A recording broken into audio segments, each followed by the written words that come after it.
திருவல்லிக்கேணி பார்த்தசாரதி கோவிலில் சொர்க்கவாசல் திறப்பு நிகழ்ச்சி ஜனவரி 8ஆம் தேதி நடக்கவுள்ளது. சென்னை திருவல்லிக்கேணி பார்த்தசாரதி கோவில் இணை கமிஷனர் காவேரி புதனன்று செய்தியாளர்களை சந்தித்தார்.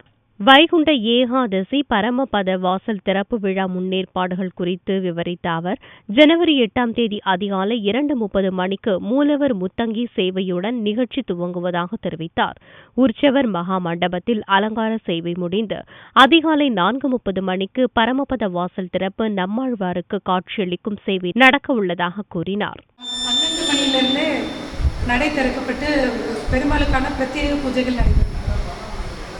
அப்பொழுது எல்லாரையும் பூஜைகள் நடந்து கொண்டிருக்கும். மக்கள் அந்த நம்ம 300 ரூபாய் கட்டண தரிசனம் அதிகாலை 2:30 மணி அந்த டிக்கெட்லேயே நம்ம போட்டிருக்கோம். எந்த வழியாக கோபுரம் வழியாக வரணும், எந்த டைம்லேருந்து எந்த டைம் உள்ளே அமரலாம், திருக்கோயிலுக்குள் இருக்கலாம் அப்படின்னு சொல்லியிருக்கோம். கட்டணம் எதுவும் இல்லாமல் பொதுமக்கள் பக்த கொடிகள் அனைவருமே நடை திறந்த உடனே ராஜகோபுரம் வழியாகவும் நரசிம்ம சுவாமி சன்னிதி வழியாகவும் வரலாம்.